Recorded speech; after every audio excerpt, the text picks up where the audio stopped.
Good Friday morning. Our passage for day 2 is Matthew chapter 25.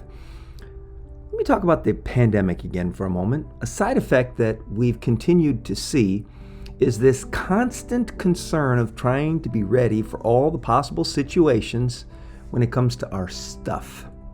First it was Lysol spray, then toilet paper, then 2x4s. The disruption of the supply chain continues. Yesterday my son and I went to Starbucks and they were out of vanilla flavoring.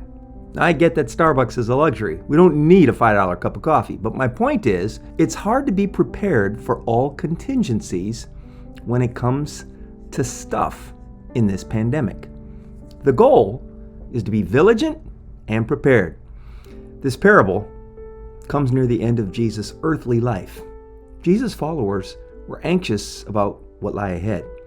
Sensing that some kind of end was near, they've asked him, how's it going to be at the end of the age? What can we expect? How will we know? How do we prepare? And in this temple discourse, Jesus answers these concerns with another parable. Jesus essentially taught two kinds of parables. In the first, there was a surprise of grace that would come at the end of the story. A party is given for the prodigal son instead of punishment. The workers who work for an hour are paid the same as those who worked all day. The tax collectors and the harlots get into the kingdom, while the elite are left out in the cold.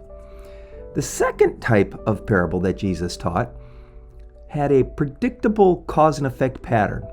Harvest follows planting. A tiny seed grows into a tall tree. A net flung into the water gathers an abundance of fish.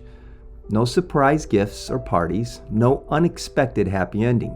These stories are life on life's terms.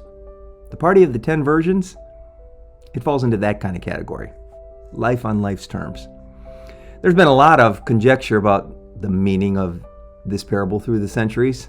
But for me, I see a theme that stretches over both Matthew's chapter 24 and 25 in the various parables that Jesus spoke in this temple talk.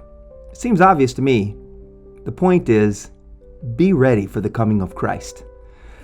Someday, Jesus will come for his own. The important takeaway here is, will I be ready to meet him? Jesus tells this story as a reminder and a warning that there are certain things that you just can't fix at the last second.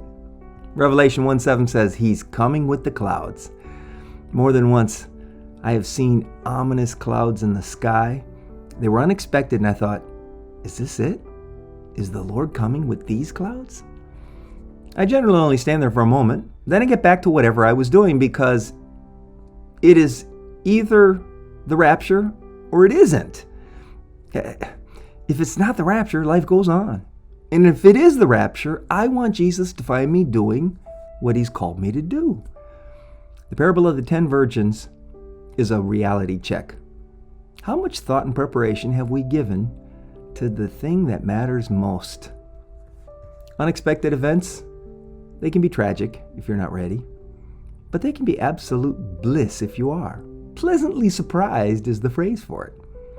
Pleasantly surprised is what I want to be when the trumpet sounds. Maranatha, Lord Jesus, come. My lamp is burning and I'm ready. How about you? See you tomorrow.